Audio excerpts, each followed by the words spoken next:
Holidays. My mom begged me to come home for the holidays. I'm Claire Miller, I'm 30, and like an idiot, I actually thought this Christmas might be different. She called me in London at 3 in the morning, sobbing on FaceTime about how we never see you anymore and how the whole family needs you here. 10 hours on a cramped overnight flight, 2 layovers, a dead phone battery, and I still showed up on her doorstep in San Diego with a suitcase full of gifts for my brother's kids. I was exhausted, smelled like airplane coffee, and my back was killing me. I rang the bell, heart pounding a little, stupidly hoping she'd hug me like she used to when I was a kid. The door flew open. No hello. No, how was your flight? No hug, just my mom staring at my suitcase and saying, like it was the most normal thing in the world, "You'll babysit your brother's kids.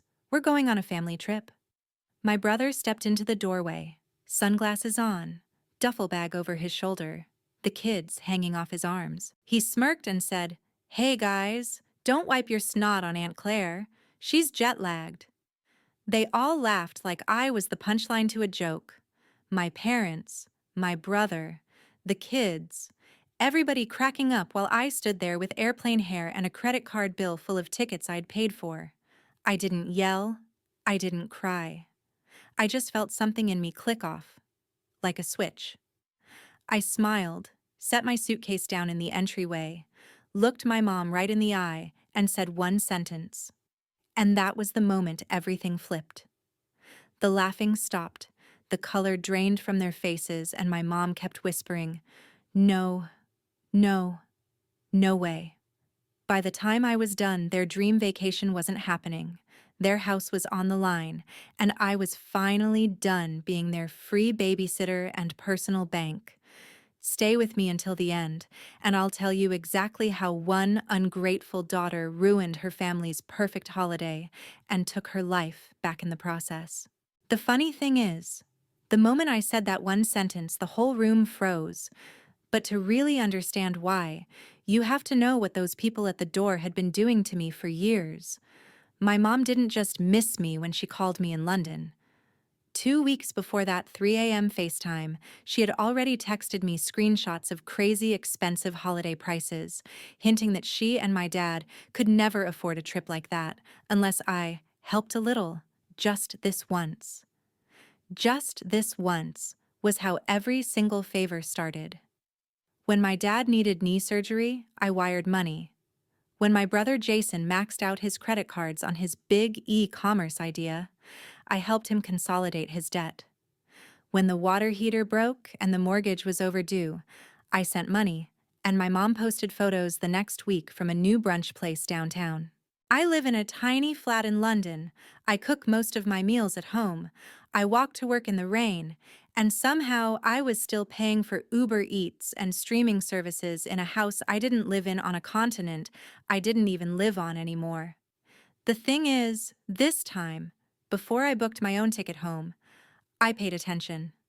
I saved every Zelle transfer, every PayPal receipt, every "thank you, honey, we'll pay you back when things calm down." I also noticed something else.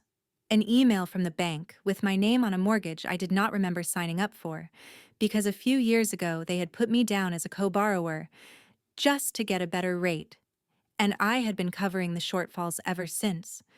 So while my mom was crying on FaceTime about how the kids miss you so much, Mia keeps asking when Aunt Claire is coming, I was sitting on my bed in London, staring at my banking app, realizing that the only time my family treated me like part of the group was when a bill was due. I almost said no. I almost told her to figure it out herself. But then a different thought hit me.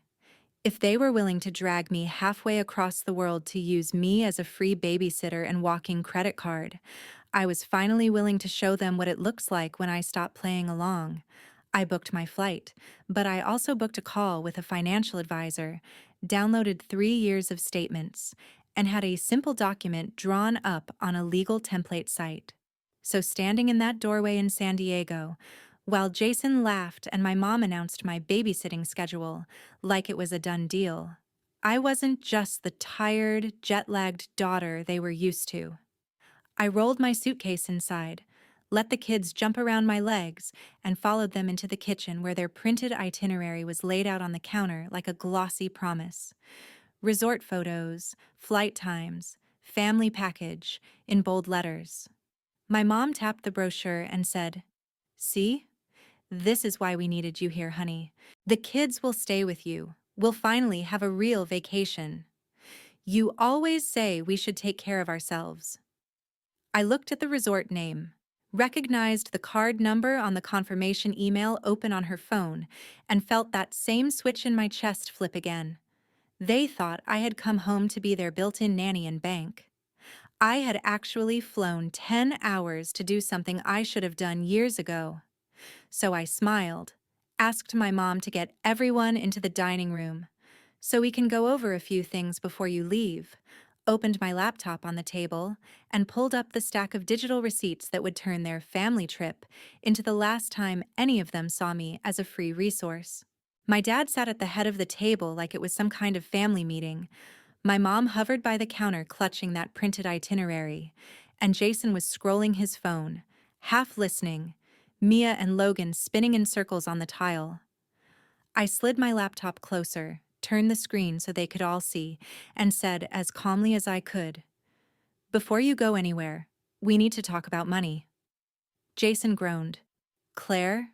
Seriously? Right now?" My dad muttered something about timing under his breath. My mom gave me that wounded look and said, "Honey, we've been under so much stress. Can we please not start a fight before we even leave?" I didn't raise my voice. I just clicked to the first folder on my screen labeled Miller Household and opened a spreadsheet. Every line was dated, color-coded, and brutally clear. "Last March," I began, "you called me because the mortgage was 2 months behind. I wired $1,200. In June, Jason's business expenses maxed his card. I sent $2,500. When the water heater broke, $900. When Dad's truck needed new tires, $600. When the electric bill was past due, $300 here, $400 there. Every month for 3 years there's something." I scrolled slowly so they could see the amount stacking up, highlighting entries as I spoke. This is not counting the Disney Plus, Hulu, Netflix, Spotify Family Plan, your Walmart Plus, the cell phone plan, the random emergency Venmo requests that somehow always line up with Black Friday or Labor Day sales.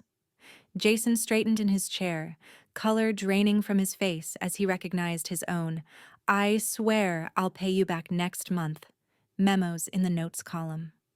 My mom's hand flew to her mouth when she saw her text screenshotted next to deposits for gas money to visit Grandma, followed by photos of her at a new nail salon. My dad's jaw tightened when he saw the PayPal transfer labeled "knee surgery copay" and then the receipt for a brand new flat screen that showed up the same week. "This isn't fair," my mom whispered. "You're making us look like bad people."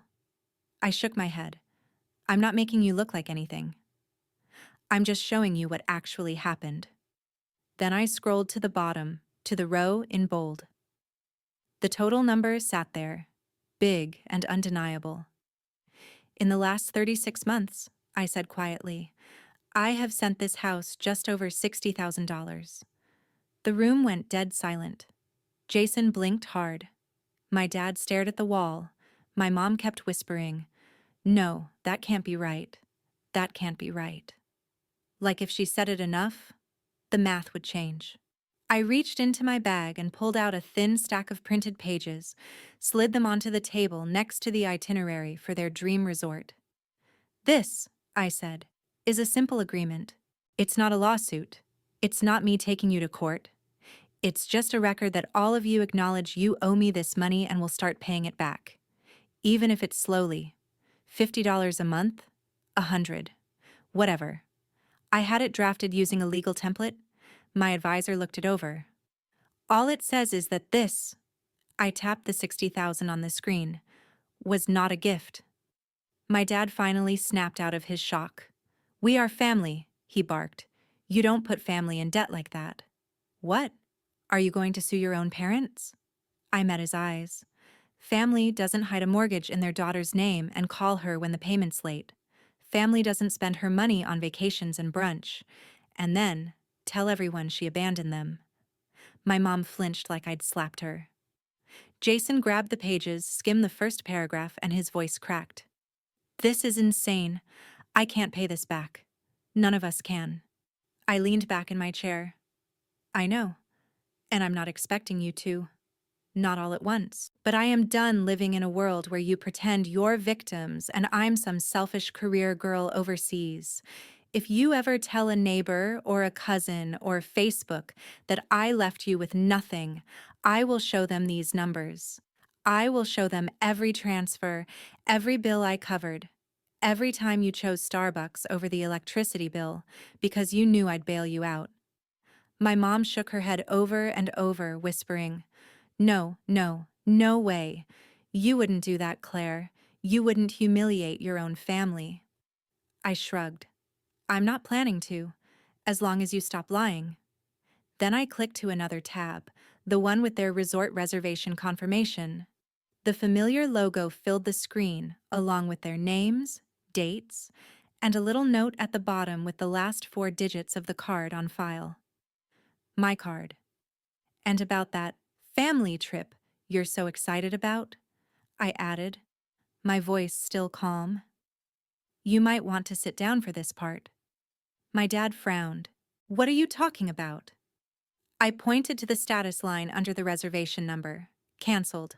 3 days ago, I called the resort and the airline, I said.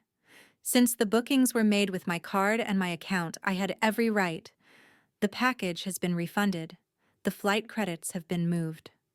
So when I told you at the door that I wasn't babysitting while you went on vacation, I closed the laptop halfway, just enough to see all their faces at once. What I meant was, there is no vacation anymore. Not without me. Not without my money. Not ever again on my dime. My dad lurched up from his chair when he saw the word canceled, like he could intimidate the screen into changing. You had no right, he snapped. Those are our tickets. I didn't even flinch. They were bought with my card, from my account, with my money, I said. The right was all mine. He opened his mouth to argue, but I was already clicking to the next window. And that brings me to the house we're sitting in right now. On the screen was an email from the bank with both our names on it. Gary Miller and Claire Miller, co-borrowers. My dad stared at it, his face draining of color. My mom whispered, Claire, please, not this. We told you it was just paperwork. I swallowed the familiar ache in my throat. You told me it was a formality, I said.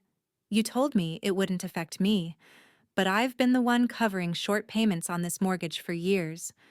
Every time you forgot a bill, it hit my credit too. I clicked a button and a small video window popped up in the corner of the screen. My financial advisor's face appeared, framed by a home office in London. We had spoken before I ever got on the plane. Hi, Claire, she said. Is now still a good time? I turned the laptop slightly so my parents could see. Perfect, I said. You remember my family situation. My dad hissed. Who is this? I answered without looking at him. This is the person who helped me understand exactly what being a co-borrower on your mortgage means, and what my options are now that I'm done bailing you out. The advisor introduced herself politely, then got straight to the point. In calm, measured language, she explained that as a co-borrower, my credit was tied to this house, that missed payments and constant shortfalls were hurting me, and that I had the right to go to the bank and request to be removed from the loan. In practice, she continued, that means the lender would require the remaining borrower or borrowers to qualify on their own. They might have to refinance, or in some cases, if they cannot meet the requirements, the property may need to be sold to satisfy the debt. My mom shook her head. You can't do that, she said, her voice trembling. We can't afford to move. We can't afford a higher payment. The advisor's voice stayed gentle. That is between you and the lender, ma'am. What I can say is Claire is not obligated to keep her name on a loan that she is not truly benefiting from, especially when she is the one making up the difference. I thanked her and ended the call, my heart pounding so hard I could feel it in my teeth. The room felt smaller, like the walls were inching inward. My dad rounded on me. You're going to make your own parents homeless over some numbers on a screen? I looked him straight in the eye. No, I am going to stop letting you gamble with my future while you act like I owe you my entire life. If you can afford resorts and plane tickets when you think I'll be here to babysit, you can afford to sit down with a bank and figure out how to pay for your own house. I reached into my bag again and pulled out a folded letter. This is my formal notice that I'll be stopping all automatic payments related to this property, I said. The bank will contact you directly from now on. I'm also closing the joint checking account Mom convinced me to open, just in case there's an emergency. I air quoted the words without meaning to. My mom made a choked sound. But that's where the grocery money comes from, she said. That's where we pay utilities. How are we supposed to manage all this? I took a breath, steady and slow. The same way every other adult in this country does, I replied. With your own income, with your own budgeting, with your own consequences when you overspend. I opened another tab showing the monthly auto drafts I had set up over the years. Mortgage supplement, power, internet, streaming bundles, grocery deliveries, car payment top-ups. All of them had my name next to the word payer. As of today, I said, my cursor hovering over the cancel button for each one, these stop. You will get your own bills, in your own names. If they're late, that's between you and the companies, not me and my credit score. Jason finally spoke up, panic rising in his voice. Claire, you can't just pull everything away at once. At least give us time. I'm looking into more hours. I'll sign up for more delivery shifts, I swear. Just don't screw us like this. I turned to him. You're 34 years old, I said. You have 2 kids. You should have been doing that years ago without me dangling in the background as a safety net. He stared at the table, jaw clenched. For a second I almost softened, almost slipped back into the role they had written for me, the fixer, the quiet helper, the girl who would cry in the shower and then open her banking app and make it all go away. But then I remembered the way they had laughed at the door, the way my mom had said, "You'll babysit," like it was a line item on their to-do list, and that softer part of me shut right back down. I hit cancel on the auto-pays, one by one. Confirmation emails pinged my phone. My mom's breathing got faster. My dad sank back into his chair, staring at nothing. "This is cruel," he muttered. "You're punishing us." I shook my head. "No. I'm finally stepping out of a role you all wrote without asking me, and I'm giving you the chance to be honest about what you can actually afford without hiding behind my bank account." I closed the laptop and stood up, my legs shaky but steady enough. "After this," I said, "if you decide to tell anyone that I abandoned you, just remember I have every receipt, every bill, every transfer. I'm done being the villain in the story you tell other people to make yourselves feel better."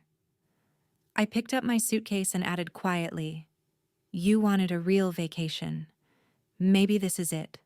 A vacation from pretending I'm your built-in solution to every bad decision. Let's see how you handle life without that." My dad finally snapped when he saw me rolling my suitcase toward the hallway. He jumped up so fast his chair scraped the tile. "If you're walking out after this little show, don't bother coming back," he barked. "You're not welcome in this house if you're going to hold money over our heads."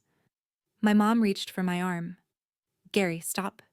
She just needs to calm down. We can talk about this," she said, but she didn't actually move to stand between us. Jason stared at the floor, silent. I paused in the doorway, hand on the handle, every muscle in my body shaking. A part of me wanted to drop everything, apologize, say I'd figure something out like I always did. Instead, I straightened up and said, "You're the one who decided my value here was measured in what I pay for. If I'm not welcome without my credit card, then I was never really welcome at all." My dad jabbed a finger toward the door. "Get out," he said, "and don't come crying to us when London chews you up and spits you out." I almost laughed at that. London wasn't the city that had been eating me alive. This kitchen was. I stepped outside, the California sun hitting my face, and pulled the door shut behind me. No one followed. No one called my name. The only sound was Mia and Logan arguing about a cartoon from the living room, blissfully unaware that their vacation had just evaporated. I ordered an Uber and dragged my suitcase to the curb, feeling more homeless than I actually was. The driver loaded my bag into the trunk and asked, "Where to?" I took a breath and gave him the address I had never given my parents. A high-rise in downtown San Diego, 15 minutes from their quiet little street, but a completely different world. 6 months before, after one too many midnight money transfers and guilt trips, I had used my savings and my steady UX salary to put a down payment on a tiny one-bedroom condo. I told my family I was just thinking about coming back to the States someday, but I had already signed the papers. The plan was to move in slowly, quietly, once I figured out how to disentangle myself from their finances without blowing everything up. Tonight proved there was no gentle way to do it. When the Uber pulled up in front of the glass building, it felt surreal.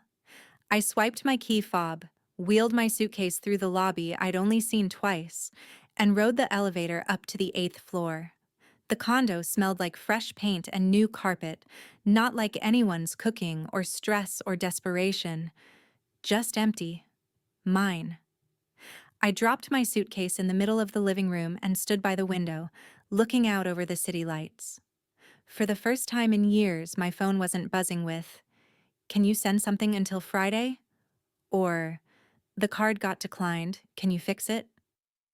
I opened my banking app and went through the last few things I still paid for that weren't in my name. The family Disney Plus? Canceled. The Hulu bundle? Canceled. The Spotify family account? The shared cloud storage? The random Apple charges for games the kids downloaded? Canceled, canceled, canceled. Each confirmation email felt like cutting a string that had been wrapped around my ribs for a decade. I brewed myself a cup of cheap grocery store coffee in my brand new, barely stocked kitchen and sat cross-legged on the floor because I didn't even have a couch yet.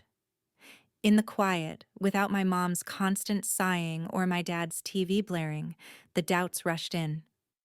What if I'd gone too far? What if they really couldn't keep the lights on without me? What if I had just turned into the selfish, ungrateful daughter my dad always warned me not to be?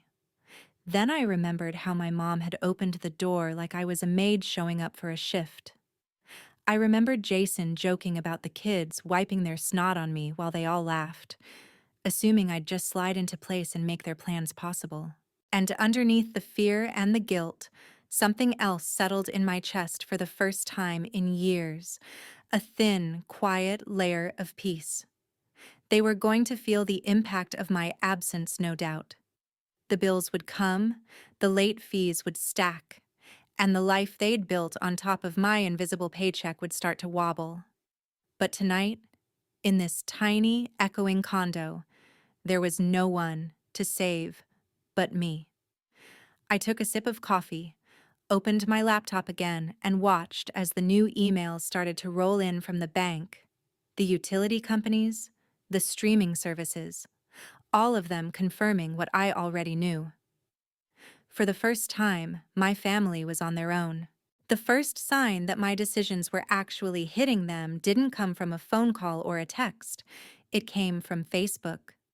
About a week after I moved into the condo, my friend Emma sent me a screenshot with a simple message. Have you seen this?" It was my dad's profile, his name right there above a long, dramatic status about how some kids forget who raised them the second they get a fancy job overseas, and how he and my mom were left with nothing right before Christmas. He never used my name, but he did not have to. Our daughter flew in from London and decided money was more important than blood. He had written, "Pray for us." Underneath were comments from people who had known me since I was in braces. "So sorry, Gary, that is awful. Kids these days do not understand family. You gave her everything, and this is how she repays you?" One woman added, "If she will not help, maybe set up a GoFundMe, we will share it."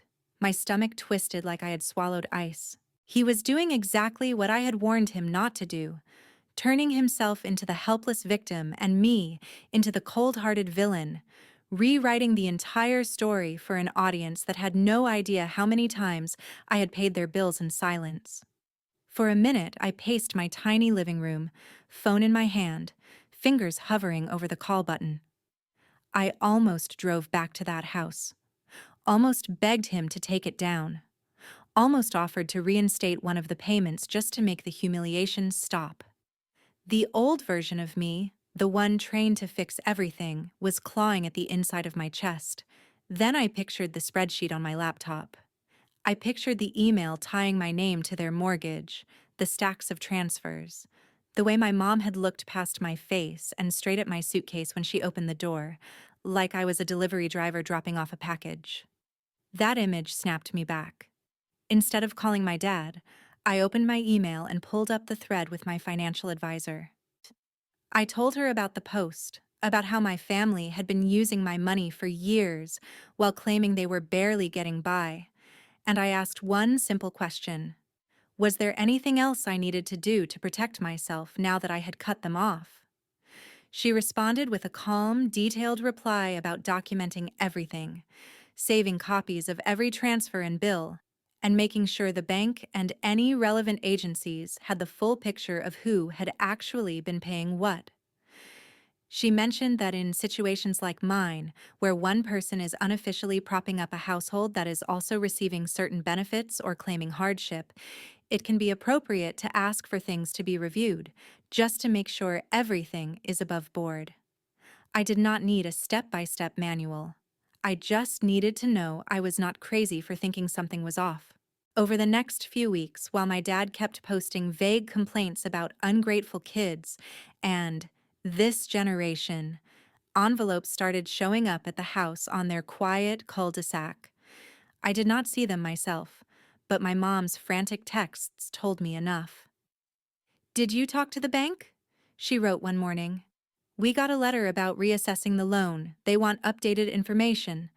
Another day, early on a Monday, came a barrage of messages. "There is something from the IRS. I am freaking out. I thought you said everything was fine. Why are they asking questions?" I had never said everything was fine. I had said I was done smoothing things over in the dark. The bank wanted updated documents for the mortgage.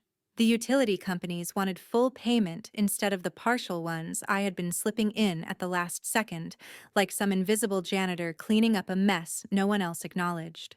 The comfortable fog they had been living in was thinning, and there was nothing left to hide behind except the reality of what they could actually afford. Jason finally texted asking to meet at a coffee shop near my building.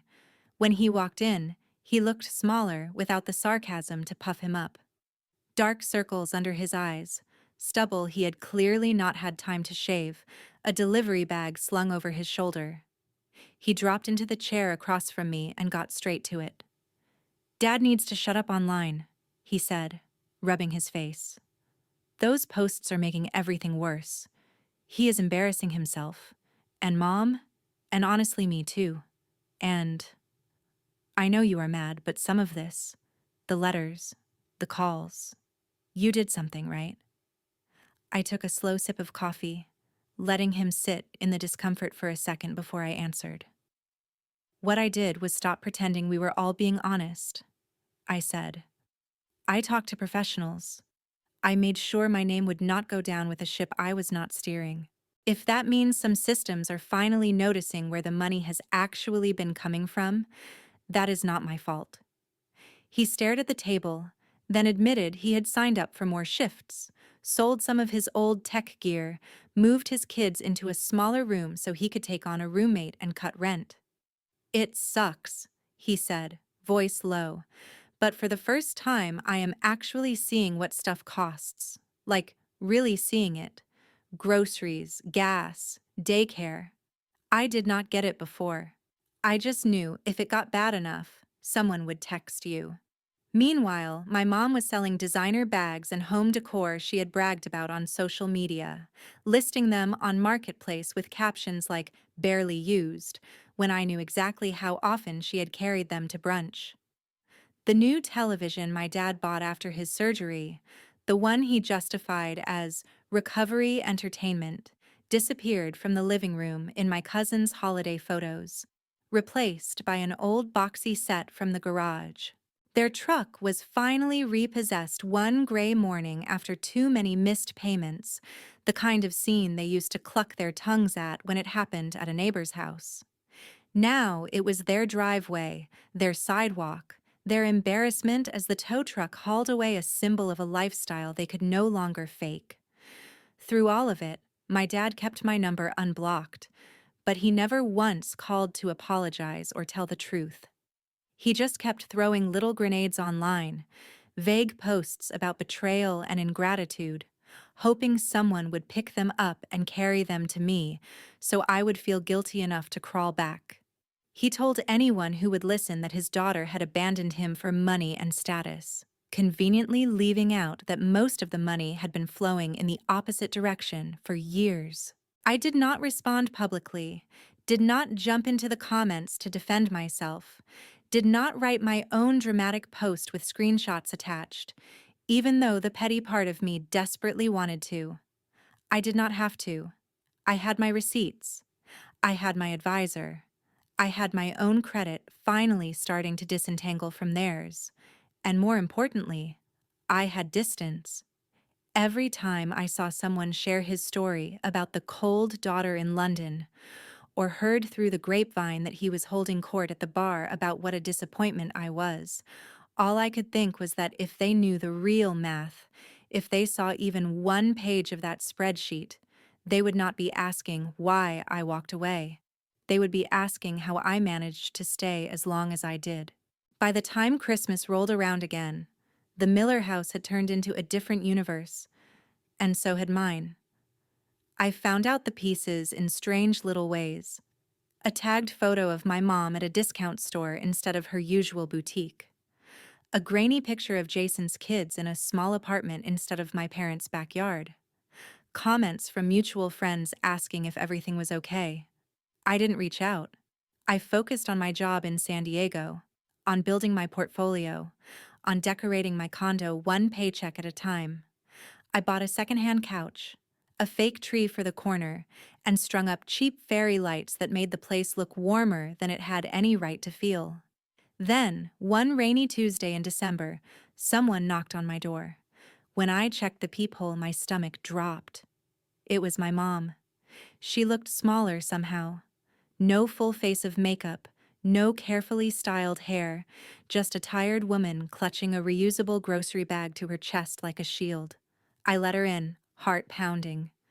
She stood in the middle of my little living room and turned in a slow circle, taking in the couch, the view, the tiny Christmas tree with 3 mismatched ornaments. "I didn't know it looked like this," she said softly. "I always pictured you in something bigger, fancier." I shrugged. "This is what I can afford, without paying for 2 households." She winced like the words physically hurt. Then she opened the bag and pulled out an envelope. Inside was a check. Not for 60,000, not even close. But it was something. "It's from selling things," she said quickly, eyes shiny. "Bags, some jewelry, that coffee table you hated. And I've been picking up extra shifts at the office. It's not much, but it's a start." I told Jason we can't pretend it was all a misunderstanding anymore. For a second, I just stared at the check. It wasn't about the amount. It was about my mother, who had spent years acting like my money grew on trees, standing in my small, very human-sized living room and admitting, out loud, that she'd treated me like an ATM. She sat down on the edge of the couch and started crying. Not the manipulative, loud sobbing from the 3 a.m. FaceTime call. Quiet, broken little sounds. "Your father still says you betrayed us," she said. "He tells everyone you turned on your family because you think you're better than us. But I can't keep saying it. Not after seeing those papers. Not after the bank letters. We did use you. I did." I sat next to her, leaving space between us. "I'm not asking you to hate him," I said. "I'm asking you to stop letting him rewrite what happened just so he doesn't have to feel guilty." She nodded, wiping her face. "Jason's working," she added. "Like, really working. Driving late nights, doing warehouse shifts. He moved into a smaller place. The kids share a room now, but at least it's a place he pays for himself. He wanted me to tell you thank you for the spreadsheet." I actually laughed at that, a short, surprised sound. "I didn't make that for him," I said. "I made it for me." She looked at me carefully. "Do you think someday we could have a Christmas where you come over and it's just dinner? No money talk, no hidden bills. Just us?" My throat tightened. "Maybe," I said, "but that only happens if everyone in that house understands I am not their safety net anymore. If I come, it's because I want to, not because there's a payment due." She nodded again, stood up, and hugged me. A real hug this time, the kind I'd been chasing for years. When she left, I slipped the check into a drawer. I didn't cash it right away. I just needed to know that, for once, the flow of money was pointed in the other direction. As for my dad, the last thing I saw from him was another vague post about family turning their backs. I muted him, then finally blocked his profile and his number. It felt less like slamming a door and more like closing a wound that refused to heal. That Christmas Eve, I sat alone on my couch, tree lights blinking, a cheap mug of hot chocolate in my hands, and for the first time in my life, I didn't feel obligated to be anywhere else. No flights, no babysitting schedule, no emergency transfers. Just quiet. Just mine. Here's what I learned. Family doesn't stop being family just because you say no. The people who truly love you will eventually adjust to your boundaries. The ones who were only there for what you could provide will call you selfish the moment you stop bleeding for them. It hurts. It's lonely. But sometimes distance is the only way to stop drowning in someone else's bad decisions. So let me ask you this. If the people draining your bank account and your sanity share your last name, would you keep paying the price just to be called loyal? Or would you walk away like I did and finally give yourself permission to be your own family first?